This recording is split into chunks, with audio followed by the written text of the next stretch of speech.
Good morning all of you. उम्मीद करता हूँ आप सब अच्छे होंगे। आज हमारे वीडियो का बेस रहेगा सेल मेम्ब्रेन ट्रांसपोर्ट का एक महत्वपूर्ण टॉपिक या विधि, पिनोसाइटोसिस एंड फेगोसाइटोसिस, कोशिका पायन और कोशिका भक्षण या भक्षाणुनाशन विधि जिसे कहते हैं, उसका हम आज अध्ययन करने जा रहे हैं। सेल मेम्ब्रेन ट्रांसपोर्ट के लिए ये बेहद ही महत्वपूर्ण विधि है।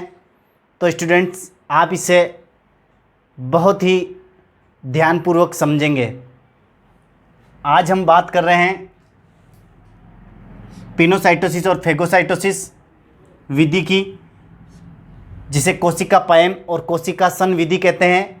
ये दोनों विधियां एंडोसाइटोसिस के अंतर्गत सम्मिलित की जाती है, अर्थात एंडोसाइटोसिस के ही दो प्रकार है, पिनोसाइटोसिस और फेगोसाइटोसिस। अब बात करते हैं एंडोसाइटोसिस क्या होता है। तो इन दोनों को समझने से पहले हमें एंडोसाइटोसिस को समझना अनिवार्य है। Endocytosis uptake of material from outside of the cell to inside of the cell, अर्थात पदार्थों का बाहर से कोशिका के भीतर लेना एंडोसाइटोसिस कहलाता है। अर्थात आप यूँ कह सकते हैं कि सेल मेम्ब्रेन के थ्रू जो सब्सटेंसेज बाहर से सेल मेम्ब्रेन के द्वारा भीतर की तरफ या साइटोप्लाज्म में पहुंचते हैं, इस प्रक्रिया को हम एंडोसाइटोसिस कहते हैं। तो एंडोसाइटोसिस प्रोसेस सामान्यतः 3 प्रकार का होता है। 3 टाइप्स मैंने यहाँ मेंशन किए हैं। उनमें से महत्वपूर्ण है फेगोसाइटोसिस, जिसे कोशिका सन कहते हैं, पिनोसाइटोसिस, जिसे कोशिका पायन कहते हैं, एंड रिसेप्टर मीडिएटेड एंडोसाइटोसिस, अर्थात ग्राही मध्यवर्ती एंडोसाइटोसिस। ये 3 महत्वपूर्ण विधियां हैं एंडोसाइटोसिस की। उनमें से आज 2 महत्वपूर्ण विधियां फेगोसाइटोसिस और पिनोसाइटोसिस को हम डिटेल से पढ़ने जा रहे हैं। हम बात करते हैं फेगोसाइटोसिस की। तो फेगो एक ग्रीक वर्ड है जिसका मीनिंग होता है टू ईट, जबकि पिनोसाइटोसिस में पिनो एक ग्रीक वर्ड है जिसका मीन होता है टू ड्रिंक। अर्थात आप यूँ कह सकते हैं कि फेगोसाइटोसिस प्रोसेस को सेल ईटिंग प्रोसेस भी कहते हैं। क्यों? क्योंकि फेगोसाइटोसिस प्रोसेस में सेल मेम्ब्रेन इन्वेजिनेट होकर या अंतर्वलित होकर किसी फॉरेन पार्टिकल्स, पैथोजेंस, प्रोटोजोअन्स या अन्य सब्सटेंसेज को इस तरह घेर लेती है जैसे ये इसको निगल रही हो या इसका भक्षण कर रही हो। अर्थात आप यूँ कह सकते हैं कि सेल मेम्ब्रेन इन्वेजिनेट होकर ठोस पदार्थों को या ठोस कणों को अपने भीतर निगल लेने का कार्य करती है, अतः इसे हम सेल ईटिंग प्रोसेस भी कहते हैं। जबकि पिनोसाइटोसिस में या कोशिका पायन विधि में सेल अपने भीतर ऐसे तरल पदार्थों को या तरल बूंदों को या तरल कणों को ड्रॉपलेट या ड्रॉप के फॉर्म में भीतर की तरफ लेती है, जैसे ये किसी न किसी पदार्थ को ड्रिंक कर रही हो। तो आप कह सकते हैं इसे सेल ड्रिंकिंग प्रोसेस भी कहते हैं और इसे सेल ईटिंग प्रोसेस भी कहते हैं। हम और इसकी डिटेल में बात करते हैं। तो intake of solid material from outside of cell to inside of the cell.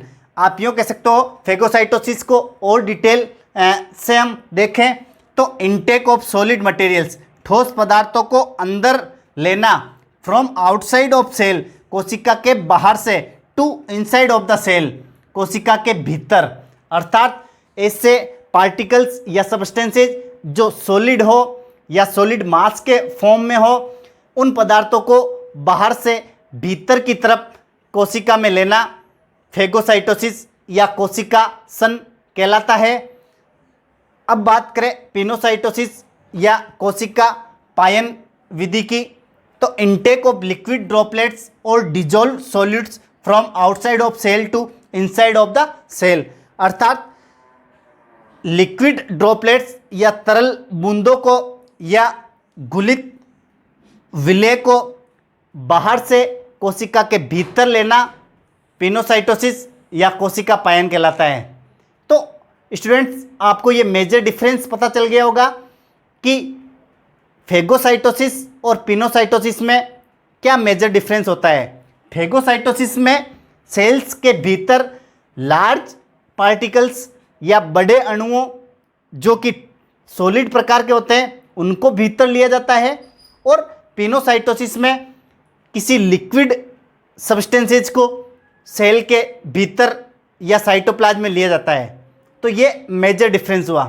हम और डिटेल में इसकी बात करते हैं, फेगोसाइटोसिस और पिनोसाइटोसिस की। इसके अलावा हम बात करें फेगोसाइटोसिस और पिनोसाइटोसिस की, तो फेगोसाइटोसिस की अंतर्गत सेल मेम्ब्रेन या कोशिका कला pseudopodia to engulf the solid materials, अर्थात कोशिका कला विशेष प्रकार के कूटपादों का निर्माण करती है जिसकी सहायता से ये सॉलिड सब्सटेंसेज को चारों तरफ से घेर लेती है और एक ऐसा सराउंडिंग एटमॉस्फेयर क्रिएट करती है जिससे ये उस सॉलिड सब्सटेंसेज को निगल रही हो।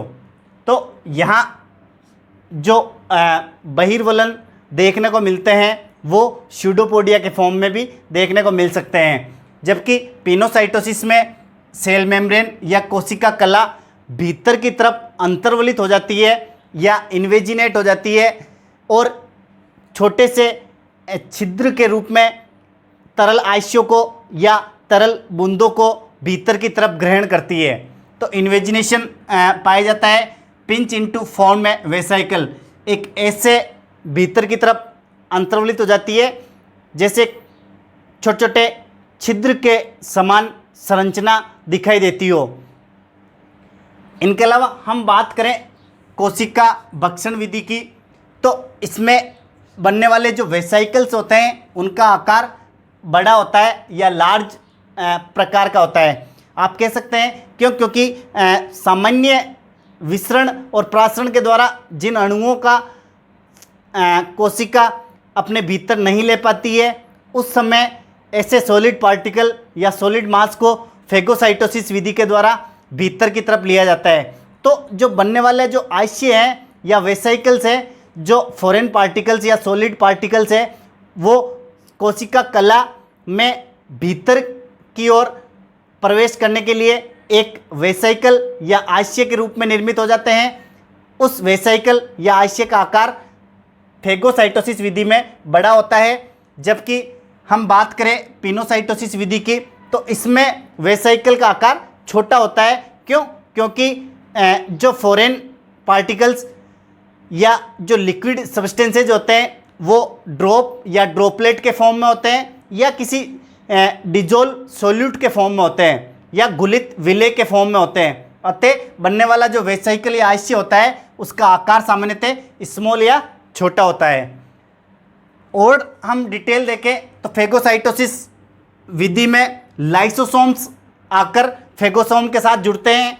फेगोसोम जो फॉरेन पार्टिकल्स होते हैं वो सेल के भीतर पहुंचने में, कोशिका द्रव्य में पहुंचने पर फेगोसोम्स कहलाते हैं। तो फेगोसोम्स के साथ आकर लाइसोसोम अटैच होते हैं और आप सब जानते हैं लाइसोसोम में हाइड्रोलाइटिक एंजाइम्स उपस्थित होते हैं या जल अपघटनी एंजाइम्स उपस्थित होते हैं जिनकी सहायता से वो उन ठोस पदार्थों का या ठोस कणों का पाचन करते हैं और कोशिका द्रव्य में पचित पदार्थों को विसरित कर देते हैं। तो यहाँ लाइसोसोम डाइजेशन का रोल निभाते हैं। जबकि हम बात करें तो पिनोसाइटोसिस की, तो पिनोसाइटोसिस में मैंने पहले ही बताया कि ऐसे तरल पदार्थों को भीतर की तरफ लिया जाता है जो सेल्स के लिए महत्वपूर्ण होते हैं। अर्थात ऐसे तरल पदार्थ या तरल अणु कोशिका के भीतर लिए जाते हैं जिनकी सेल को बहुत रिक्वायरमेंट्स होती है। तो ऐसी कंडीशंस में सेल उन पदार्थों को बाहर निकालना नहीं चाहेगी और अपने कार्यों के लिए या अपनी जैविक क्रियाओं के लिए उन पदार्थों का उपयोग करेगी। तो यहाँ उन पदार्थों का पाचन नहीं किया जा सकता है या नहीं किया जाता है, तो लाइसोसोम की आवश्यकता भी नहीं होती है। तो आप कह सकते हो या मे बी अटैच्ड और नॉट, यहाँ लाइसोसोम सामान्यतः अटैच नहीं होते हैं और कुछ एक्सेप्शन के तौर पे कुछ लिक्विड सब्सटेंसेस जिनको सेल अपने भीतर इंटरनल एटमॉस्फेयर में नहीं बनाए रखना चाहती है, उनको लाइसोसोम की सहायता से पचित करके बाहर भी निकाल सकती है। तो यहाँ लाइसोसोम सामान्यतः संलग्न नहीं होते हैं, परंतु कभी कभी अपवाद स्वरूप लाइसोसोम पिनोसोम्स के साथ अटैच होकर उनका पाचन कर सकते हैं। यहाँ देखें हम तो पाचन के फलस्वरूप जो ठोस पदार्थ या सॉलिड मटेरियल होते हैं उनको सेल कोशिका द्रव्य से बाहर निकालना चाहेगी, तो उसके लिए एक विधि होती है जिसे हम एक्सोसाइटोसिस कहते हैं। जैसे एंडोसाइटोसिस पढ़ रहे हैं, इसी की विपरीत या कॉम्प्लीमेंट्री एक प्रोसेस होता है जिसे हम एक्सोसाइटोसिस कहते हैं, जहाँ कोशिका के भीतर से पदार्थों को बाहर निकाला जाता है सेल मेम्ब्रेन के थ्रू। तो यहाँ एक्सोसाइटोसिस का प्रोसेस देखने को मिलता है क्योंकि पचित पदार्थों को तो सेल अपने भीतर एडजस्ट कर लेती है, लेकिन जो अपचित पदार्थ या इनडाइजेस्टेड पार्टिकल्स रहते हैं उनको सेल अपने कोशिका द्रव्य से बाहर रिमूव कर देती है। तो ऐसे पदार्थों को या वेस्ट पार्टिकल्स को सेल अपने कोशिका द्रव्य से बाहर निकालती है। इस प्रक्रिया को हम एक्सोसाइटोसिस कहते हैं और एक्सोसाइटोसिस प्रक्रिया फेगोसाइटोसिस विधि में देखने को मिलती है या कोशिकासन विधि में या बक्साणुसन विधि में एक्सोसाइटोसिस प्रोसेस देखने को मिलता है। जबकि यहाँ एक्सोसाइटोसिस प्रोसेस सामान्यतः अनुपस्थित होता है या अधिकांशतया अनुपस्थित होता है। क्यों? क्योंकि ऐसे ही पदार्थ कोशिका के भीतर लिए जाते हैं जो सेल्स के लिए खुद के लिए ही महत्वपूर्ण होते हैं, जैसे शुगर है, प्रोटीन्स, आयंस है या ऐसे मॉलिक्यूल्स जिनकी रिक्वायरमेंट सेल को होती है। तो यहाँ डाइजेशन का प्रोसेस ही नहीं होगा तो एक्सोसाइटोसिस की आवश्यकता ही नहीं होगी। नेक्स्ट बात करते हैं कि कौन सी ऐसी सेल्स है जो फेगोसाइटोसिस प्रक्रिया में योगदान देती है। तो ऐसी कई सारी सेल्स है जैसे macrophages, dendritic cells, neutrophil cells, और ये सभी सेल्स आपको पता है इम्यून सेल्स में कंसीडर की जाती है।